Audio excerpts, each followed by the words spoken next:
আপনাকে যদি বলি যে আপনার তো কিছুদিন আগে জন্মদিন ছিল। একটু যদি পেছন ফিরে তাকাতে বলি, জীবনটাকে আপনি কি বলবেন? আপনি আপনার জীবনে সন্তুষ্ট কিংবা সার্থক জীবন? একেবারে ১০০ ভাগ সার্থক। আমার কোনো চাওয়া এখন আর নেই, কোনো পাওয়ারও নাই।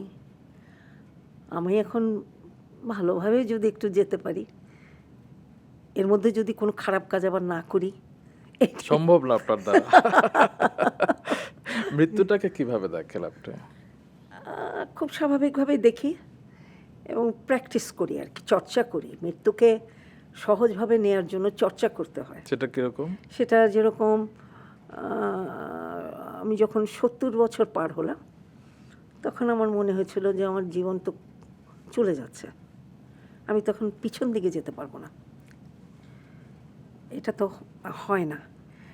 অনেক সময় এই যে আস্তে আস্তে দুর্বল হয়ে যাচ্ছি, হাঁটতে পারছি না, একটু একটু ধর্মকর্ম করি, তো তখন ওখানে দেখেছি কোরআন শরীফে লেখা আছে যে নোয়াম্মের হু নোনাককে সুফেল খালকে, অর্থাৎ তুমি যত বয়স হবে তত তোমার ব্যাধি, জরা ব্যাধি হবে। তো কেউ কেউ জিজ্ঞেস করে আমাকে যে তাহলে দরকার কি তার, মানে খোদা তাআলার কথা বলে যে বয়স বাড়ানো তার আগে নিয়ে নিয়ে এইগুলো যখন পড়ি তখন বিশ্বাস হয় যে কী কাজ আমি করেছি আগে, এখন তো পারি না, এবং সেটাকে আমি স্বাভাবিকভাবে নিতে চাই।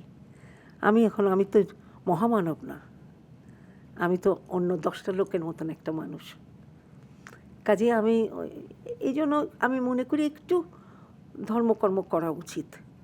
ওটা একটা অবলম্বন, ওটা একটা শক্তি।